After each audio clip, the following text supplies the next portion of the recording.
Bismillahirrahmanirrahim. Assalamualaikum warahmatullahi wabarakatuh. Sobat-sobat ngabarin kabar terkabar, semoga selalu dalam keadaan sehat walafiat. Serta diberikan rezeki yang halal, berkah, lancar, dan juga banyak.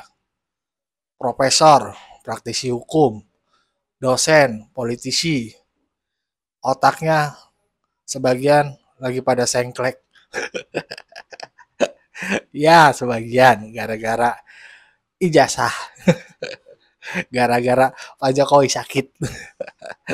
Ya, gara-gara ada Pak Jokowi palsu pada saat ulang tahun di rumah Pak Jokowi. Dan mereka percaya itu cloningan Pak Jokowi. Tapi ini ada pandangan menarik dari Geolife ya.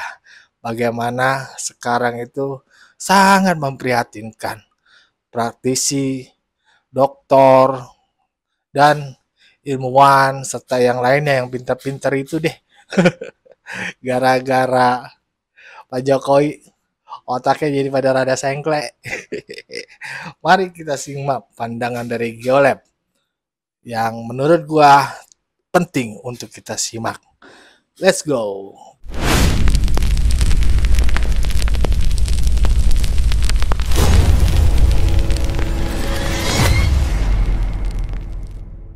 Play. Pemirsa, saya mau nanya serius. Kapan terakhir kali Anda dengar seorang profesor beneran ya, bukan yang ngaku-ngaku profesor, ngomong soal Jokowi, tapi bukan soal kebijakan, bukan soal ekonomi, bukan juga tentang demokrasi, tapi soal cloning. Ya, cloning. Katanya Jokowi punya cloning, dan saya nggak bercanda. Jadi begini, baru-baru ini muncul video dari Profesor Ikrar Nusabakti. Beliau ini intelektual dan juga mantan duta besar. Sekarang lebih sering nongol di YouTube daripada di jurnal ilmiah. Ada sebuah videonya yang diberi judul, Jokowi is severely stressed. His facial skin is severely damaged. He also clones himself. Jadi dia tulis judulnya, He also clones himself. Di video itu, beliau menyampaikan dugaan, atau jangan-jangan keyakinan, bahwa Jokowi yang muncul saat ulang tahun 21 Juni lalu bukanlah Jokowi yang asli, tapi aktor, pemeran pengganti, yang kemudian dia sebut sebagai cloning. Disampaikan dengan wajah tenang, nada akademis, seolah-olah kita lagi ngomongin penemuan genetika terbaru. Padahal ini teori konspirasi kelas Wahid. Awalnya saya kira dia sedang mengutip, tapi ternyata bukan. Nggak ada tanda petik, nggak ada disclaimer. Apakah itu keyakinan dia sendiri atau terinspirasi komentar netizen? Tidak jelas. Yang pasti, beliau mengangkat tema ini tentu tidak sembarangan. Silakan pemirsa cek sendiri ke channel beliau. Terus terang, waktu saya nonton, saya mikir, ini channel politik atau channel science fiction? Dan jujur, saya cuma bisa diam, nahan tawa, sekaligus heran. Lalu saya sadar, kalau profesor aja bisa sampai ke titik ini, kita, rakyat biasa, harus berusaha lebih keras lagi untuk menjaga akal sehat. Ini serius. Bahkan ketika saya telusuri lagi, ternyata di channel Refli Harun juga dibahas bahwa Jokowi saat ini mungkin palsu. Pertanyaannya sekarang, kalau intelektual saja sudah tenggelam dalam delusi dan ikut menyebarkannya, siapa yang bakal jaga kewarasan publik? Pertanyaan selanjutnya, apa yang menjangkiti intelektual kita yang menggelar dokter, pengamat politik, hingga yang ngaku ahli digital forensik terlihat sangat tidak suka dengan Jokowi? Mari kita kelupas. Kalau benar yang tampil pada 21 Juni lalu itu bukan Jokowi, tapi aktor pengganti, pertanyaannya, buat apa? Motifnya apa? Supaya rakyat percaya Jokowi sehat? Tapi kan videonya direkam publik.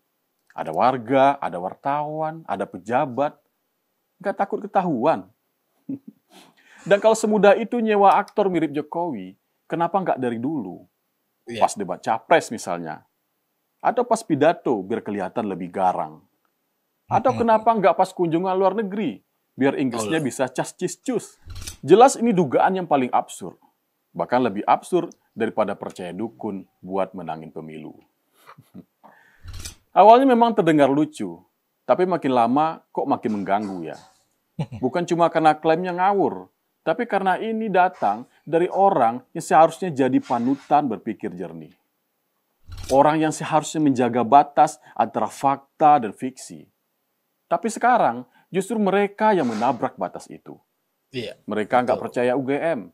Padahal UGM sudah keluarkan pernyataan resmi, lengkap soal jajah Jokowi. Mereka nggak percaya Bareskrim, nggak percaya saksi hidup yang kuliah bareng Jokowi. Tapi mereka percaya bahwa Jokowi mungkin bukan orang yang sama.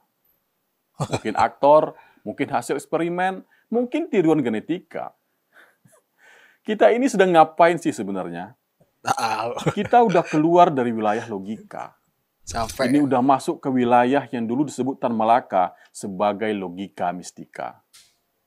Tan bilang, logika mistika adalah cara berpikir yang menolak bukti, menghindari verifikasi, dan lebih percaya pada firasat, dogma, atau kekuatan gaib. Dalam Madilog, Tan menjelaskan, ketika akal tak lagi bersandar pada hukum alam dan mulai tunduk pada hal-hal yang tak bisa diuji, disitulah lahirnya logika mistika. Dan saya lihat, profesor bicara soal cloning dan aktor pengganti dan menganggap penyakit Jokowi datang akibat banyak kebohongan. Saya rasa kita sedang menyaksikan logika mistika itu bangkit lagi. Tapi kali ini pakai gelar, pakai channel YouTube. Dan yang paling menyedihkan, logika mistika ini sekarang tumbuh subur di kepala para intelektual. Iya, bahaya. Kenapa bisa begitu? Jawaban paling jujur, mungkin juga paling pahit, adalah tentu saja ini bukan soal kebodohan. Ini soal kesombongan intelektual. Pierre Bourdieu, sosiolog Prancis, menyebutnya kultural kapital. Suatu kekayaan simbolik berupa gelar, wawasan, dan status sosial. Dan kadang mereka yang punya itu merasa lebih tahu segalanya. Mereka merasa lebih pantas untuk memimpin. Lalu datanglah Jokowi, orang biasa, gaya bicara sederhana, nggak punya gelar doktor, tapi bisa jadi pemimpin. Bisa dipercaya. Bisa efektif bekerja. Buat sebagian intelektual, itu gangguan. Mereka nggak lihat Jokowi sebagai presiden, tapi sebagai ancaman status. Kok bisa orang kayak dia yang katanya deso, bisa jadi pemimpin negara? Dari situ lahirlah penyangkalan. Naik jadi tuduhan, naik lagi jadi fiksi. Mulai dari tuduhan presiden boneka, ijazah palsu, lalu hari ini manusia palsu. Yang kita lihat hari ini bukan lagi kritik rasional. Ini delusi kolektif. Ini bukan tentang mencari kebenaran. Ini tentang mempertahankan harga diri intelektual. Kalau saya nggak bisa terima dia jadi pemimpin, maka saya buat narasi bahwa dia nggak layak. Kalau saya nggak bisa menang lewat logika, maka saya pakai mistika. Saya jadi ingat satu kisah dari timur, dari dinasti Tang Tiongkok. Ada seorang biksu bijak bernama Xuanzang. Suatu hari, dia berdialog dengan sarjana kerajaan yang sangat pintar, tapi sombong. Sarjana itu bilang, bagaimana mungkin rakyat jelata memahami kebenaran kalau membaca kitab suci saja mereka tak bisa? Xuanzang menjawab pelan, air yang tenang bisa memantulkan langit. Tapi air yang keruh, meski berada di bejana emas, tetap tak bisa mencerminkan apapun. Mantap. Artinya, kebijaksanaan tidak datang dari gelar, tapi dari kejernihan hati dan akal sehat. Jokowi mungkin bukan profesor, tapi bisa jadi dialah air yang tenang itu. Dan para intelektual yang tenggelam dalam teori konspirasi, mungkin cuma bejana emas yang sudah penuh lumpur. Kita harus jujur. Kebencian bisa menyesatkan siapapun, bahkan orang paling pintar. Dan saat kebencian itu dibungkus retorika akademik, itu jauh lebih berbahaya. Karena membuat hal yang absurd terdengar masuk akal. Makanya kita harus waspada dengan narasi-narasi begini. Cloning, atau pengganti, manusia tiruan. Apalagi nanti, Jokowi ternyata alien. Saya tahu kritik itu penting. Dan pemimpin, siapapun dia, wajib dikritik. Tapi kritik itu harus berpijak pada realitas, bukan fantasi, apalagi halusinasi. Betul. Kalau intelektual lebih percaya video YouTube daripada dokumen resmi, lebih percaya cloning daripada klarifikasi. Kita harus bertanya, siapa sebenarnya yang sedang kehilangan akal? Karena yang lebih berbahaya dari hoax adalah hoax yang disampaikan oleh orang yang kita anggap cerdas. Pemirsa, kalau hari ini ada profesor yang percaya Jokowi itu cloning, mungkin masalahnya bukan di kepemimpinan. Mungkin kita sedang mengalami krisis kewarasan intelektual. Jadi, sebelum menuduh Jokowi itu palsu, coba lihat dulu. Jangan-jangan yang sudah nggak asli itu justru pikiran kita sendiri. Benar. Pemirsa, bicara boleh keras, tapi akal harus tetap waras. Ini Wish. Kelupas Talks. Saya Benny Iniatullah, sampai jumpa. Ya, begitulah tadi ya. Pandangan dari Pak Beni ya, keren tuh. Intelektual itu tuh. Waduh. Bahaya kalau intelektual itu menyampaikan hoax. Apalagi percaya hal-hal yang aneh. Jokowi cloning. Aduh.